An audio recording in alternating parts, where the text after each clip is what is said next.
하나님 말씀 보겠습니다. 하나님 말씀은 시편 91편입니다. 시편 91편 1절에서 3절까지만 보겠습니다. 1절에서 3절까지만 보겠습니다.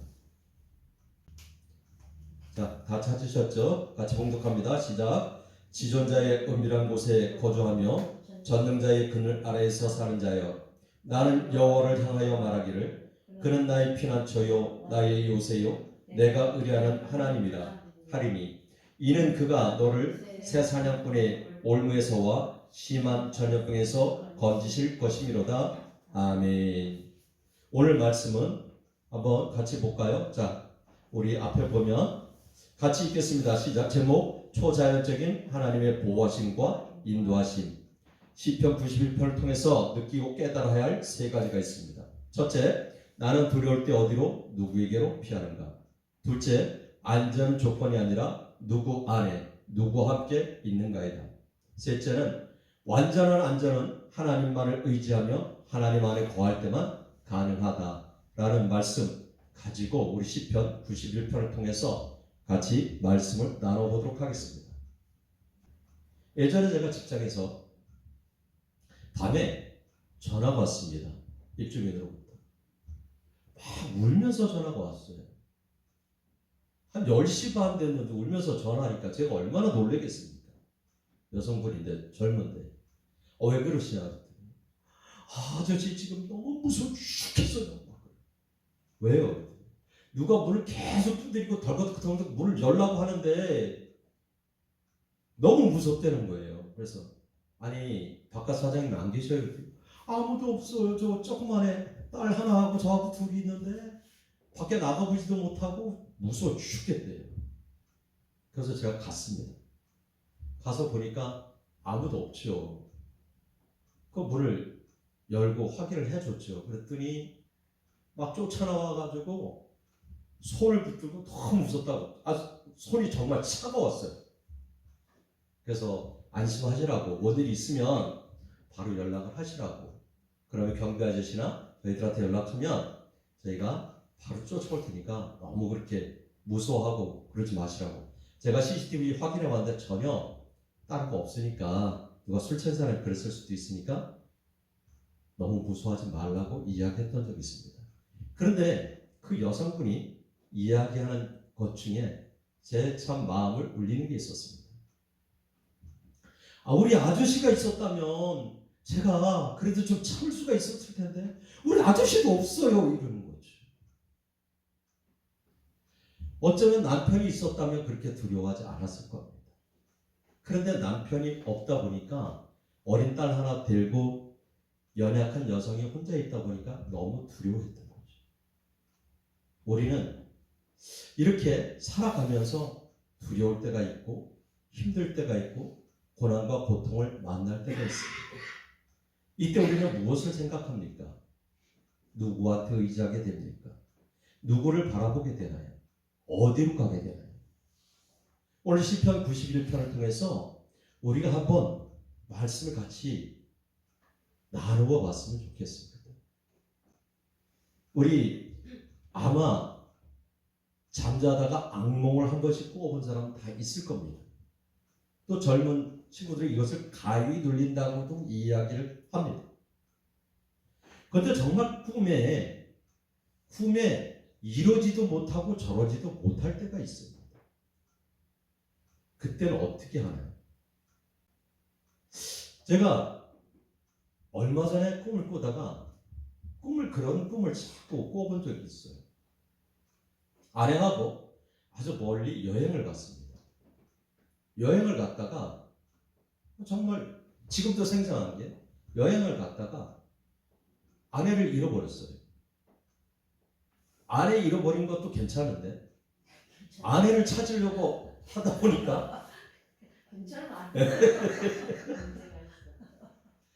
핸드폰이 없는 거예요. 핸드폰도 못 찾겠는 거예요. 어디다 뒀는지.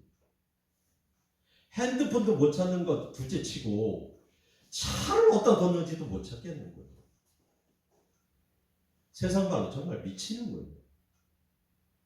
이러지도 못하고 저러지도 못하잖아요.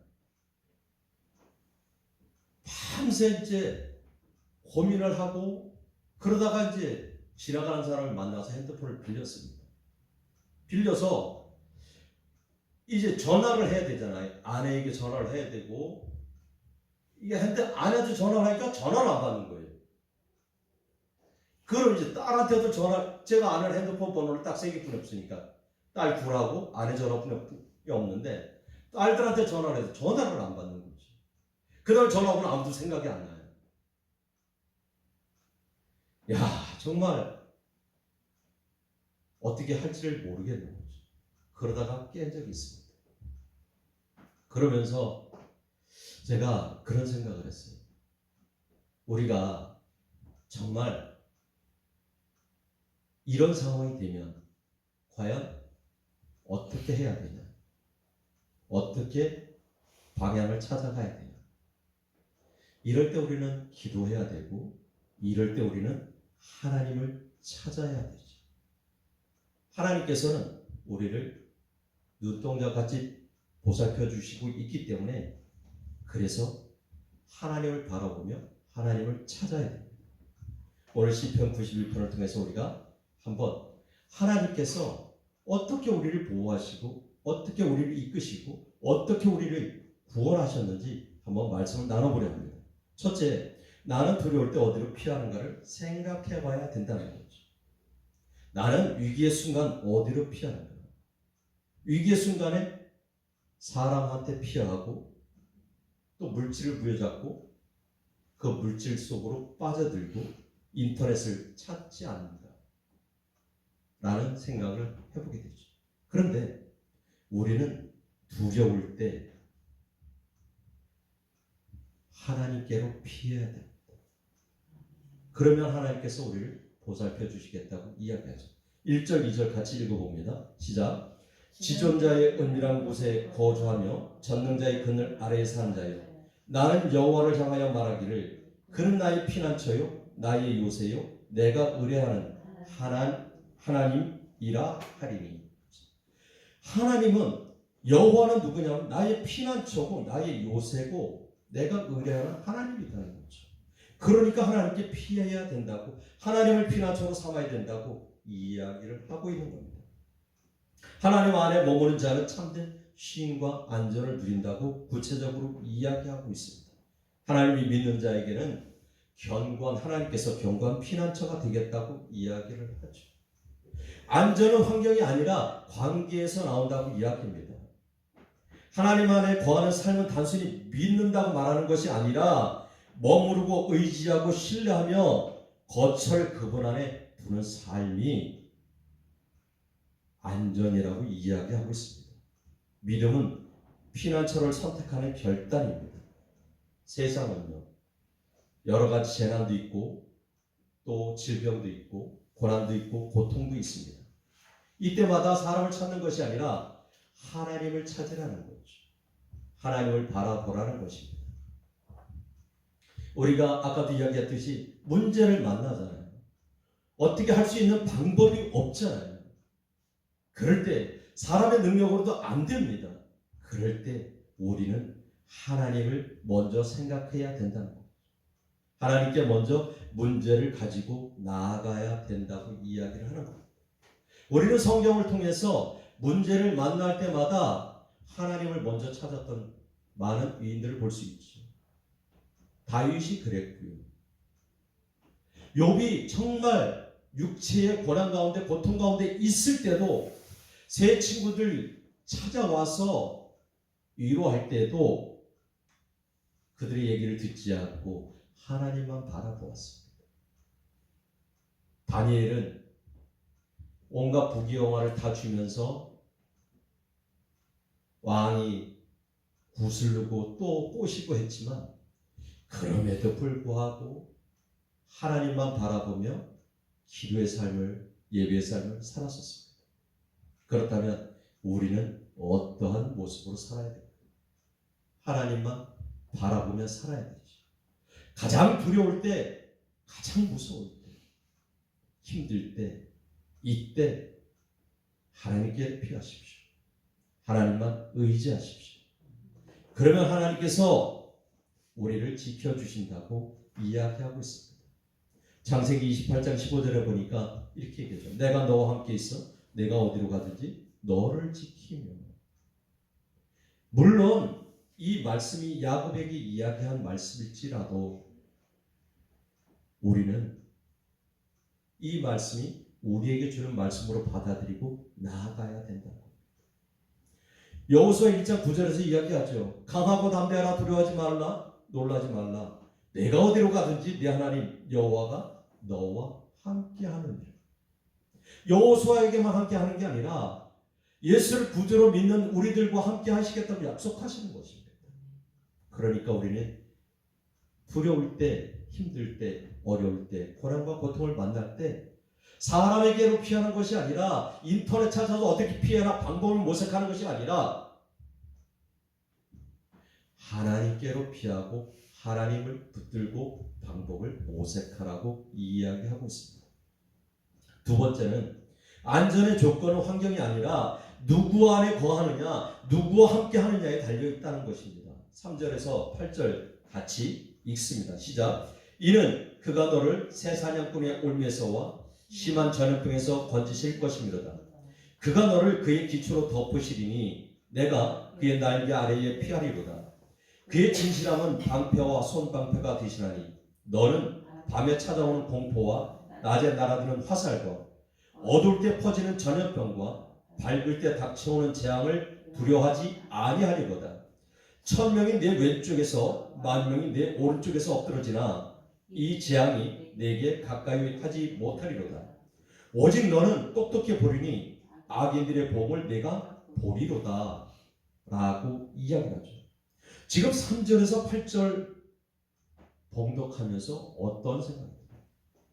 정말 우리가 상상도 못하는 그런 것들 가운데 우리를 지켜주시겠다고 이야기를 합니다. 5절에 보니까 너는 밤에 찾아오는 공포와 낮에 날아드는 화살과 어두울 때 퍼지는 전염병과 밝을 때 닥쳐오는 재앙을 두려워하지 아니하리로다 이렇게 얘기했어요.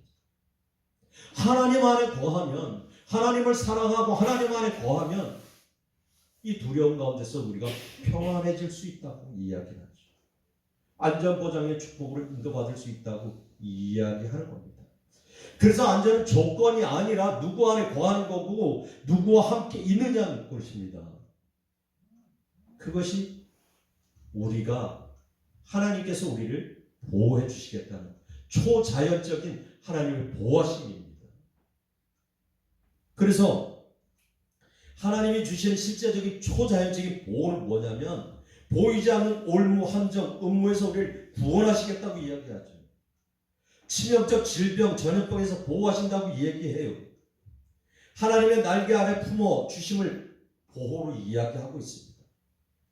또 두려운 전쟁, 재난 속에서 믿는 자는 결코 무너지지 않는다고 얘기하죠. 그러면서 주변에서 많은 사람이 넘어지고 죽어도 하나님의 보호는 개인에게 실제적으로 적용됨을 이야기하고 있습니다. 그래서 요한복음 15장 4절은 뭐라고 얘기합니까? 예수님께서 내 안에 거하라 나도 너희 안에 거하리라 라고 이야기를 하고 있습니다. 또한 요한복음 15장 6절은 뭐라고 얘기합니까? 사람이 내 안에 거하지 아니하면 가지처럼 밖에 버려져 마르나니 사람들이 그것을 모아다가 불에 던져 사르니라 라고 이야기하죠.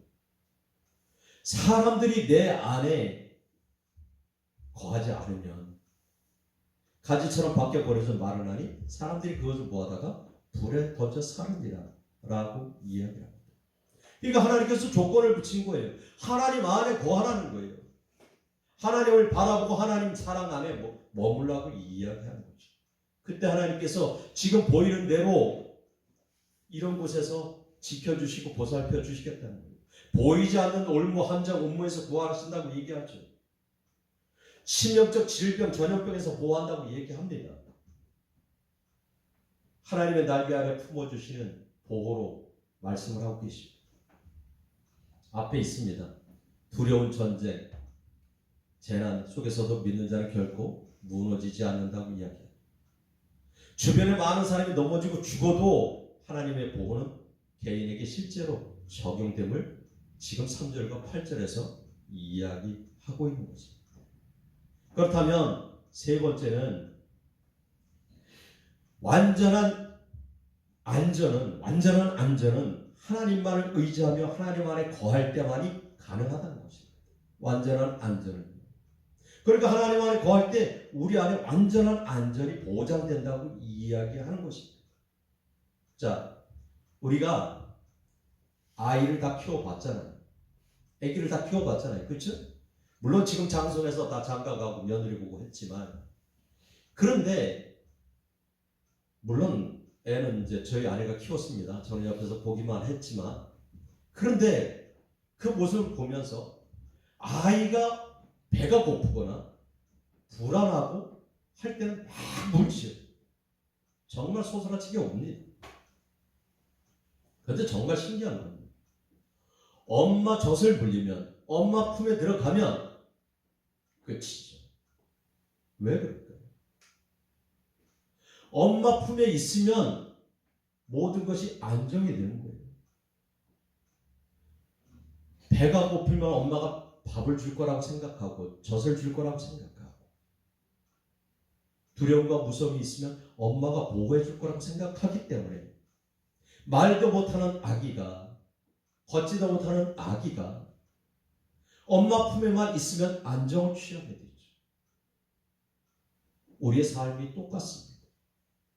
우리는 하나님이 보시기에 아기와 똑같은 모습이에요. 그러기에 하나님 품 안에 있으면 안전은 보장됩니다. 하나님 안에 거하면 안전은 보장되는 겁니다. 우리 9절부터 13절 같이 봉독하겠습니다. 시작. 내가 말하기를 여호와는 나의 피난처시라 하고 지존자를 너의 거처로 삼았으므로 화가 내게 미치지 못하며 재앙이 내 장막에 가까이 오지 못하리니 그가 너를 위하여 그의 천사들을 명령하사 내 모든 길에서 너를 지키게 하심이라. 그들의 손으로 너를 붙들어 발이 돌에 부딪히지 아니하게 하리로다. 내가 사자와 독사를 밟으며 젊은 사자와 뱀을 발로 누르리로다 라고 이야기하면서 하나님께서 직접 천사를 통해서 우리를 보호하시겠다고 얘기하죠. 그래서 하나님을 피난처로 삼으라고 이야기하죠. 천사들이 우리의 발걸음을 지켜주겠다고 이야기합니다. 그래서 위험, 사고, 넘어짐, 공격으로부터 우리를 영적으로, 육적으로 지켜주시겠다고 이야기하죠.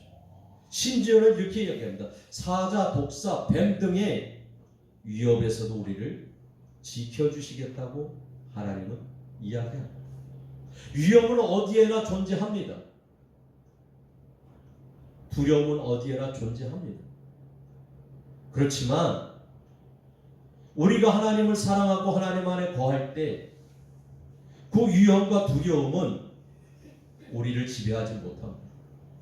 왜요? 우리를 하나님께서 보호하시고 계시기 때문에 그렇습니다. 그러니까 우리는 하나님을 사랑하고 하나님 안에 거해야 된다고 이야기하는 것입니다. 오늘 지금 9절에서 13절에서 이야기하는 것은 단순한 방어가 아니라 지켜주시고 붙들어주시며 승리케 하시겠다고 이야기하는 겁니다. 하나님을 사랑하고 하나님 안에 거하는 자는 악과 위험을 밟고 이길 수 있는 권세를 주시겠다고 이야기하는 겁니다. 그래서 완전한 안정은 하나님 안에 거할 때 가능하다고 이야기를 하는 것입니다. 우리 네 번째는요, 하나님을 사랑하는 자에게 주시는 약속이 있습니다. 하나님을 사랑하는 자에게 약속하신 7가지가 있습니다. 지금 14절부터 16절 같이 한번 봉독하겠습니다. 시작. 하나님이 이르시되 그가 나를 사랑한즉 내가 그를 건지리라. 그가 내 이름을 안즉 내가 그를 높이리라. 그가 내게 간구하리니 내가 그에게 응답하리라. 그들이 환난을 당할 때에 내가 그와 함께하여 그를 건지고 영화롭게 하리라. 내가 그를 장수하게 함으로 그를 만족하게 하며 나의 구원을 그에게 보이리라 하시도다 라고 이야기를 하시면서 7가지를 이야기하죠. 자, 같이 앞에 보이고 읽습니다. 시작. 구출하겠다. 그를 높여주겠다. 기도하면 응답하겠다. 환난을 함께 하겠다. 영화롭게 하겠다. 오래 살게 하겠다. 구원을 확실히 보게 하겠다. 이것이 하나님께서 하나님을 사랑하는 자에게, 하나님 안에 거하는 자에게 약속하신 7가지 언약. 든든하잖아요. 무서울 것 없잖아요. 두려울 것 없잖아요. 하나님께서 건져 주시겠다는 거예요. 두려움에서, 고난에서, 고통에서. 그리고 우리를 높여주겠다는 거죠. 그리고 기도하면 응답하시겠다고 얘기합니다. 그리고 우리가 환난을 당할 때, 고난을 당할 때 하나님께서 우리와 함께 하시겠다고 얘기하고 있죠. 또 우리를 통해서 하나님께 영광 받으시고 우리를 영화롭게 하겠다. 그리고 오래 살게 하겠다. 그리고 마지막 가장 중요한 것은 구원을 확실히 보게 하겠다는 거죠. 이게 가장 중요해요. 그래서 계시록 20장에 가보면 뭐라고 얘기하냐면 생명책에 기록되지 않은 자는 어디에 던져진다고 얘기해요? 불못에 던져진다고 얘기해요. 우리가 생명책에 기록되지 않으면 불못에 던져진다고 얘기합니다. 한번 상상을 해보자고. 불못이 어떤 불이 타는 연못이에요. 불이 타는 연못. 생명책에 기록되지 않으면 그곳에 던져지는 거죠. 그러니까 즉 구원에 대해서 이 이야기를 하고 있는 거예요. 자, 오늘 말씀의 전체적인 우리가 말씀을 요약해본 그거예요. 하나님께서는 구원의 조건을 이야기하고 있습니다. 그리고 구원의 방식과 범위, 결과에 대해서 구체적으로 91편을 통해서 이야기하고 있습니다. 구원의 조건은 뭐예요? 하나님을 신뢰하고 그 안에 거하는 삶. 하나님을 신뢰하고 하나님을 사랑하며 하나님만 바라보는 삶이에요. 이게 구원의 조건이에요. 보호의 조건이에요. 그리고 하나님의 보호하심의 방식은 뭡니까? 방식은 뭐예요? 전염병과 재난과 영적 공격 등 모든 위험에서부터 우리를 보호하시고 보살피시겠다. 이게 하나님의 방식이에요. 범위는요? 범위는 끝이 없죠. 구체적으로 보면 육체적, 정신적, 영적, 환경적 전 영역에서 하나님께서 우리를 보호하시겠다. 그러니까 이런 얘기해요. ADHD라고. 그죠? 요즘 가장 많은 병이 ADHD라고 하는데 이것을 정신적인 조금 그런 얘기를 해요. 그런데 이것 또한 하나님께 붙들고 기도하고 나가면 하나님께서 온전하게 해주시고 하나님은 불가능이 없으시기 때문에 그렇습니다. 그래서 지금 결과는 뭐냐면 평안을 주시겠다고 얘기하고 승리를 주시겠다고 얘기하죠. 존귀하게 여겨주시고 장수하는 은혜를 주시고 마지막은 우리를 구원하시겠다고 약속하시는 거예요. 그러니까 우리는 축복받은 인생이에요.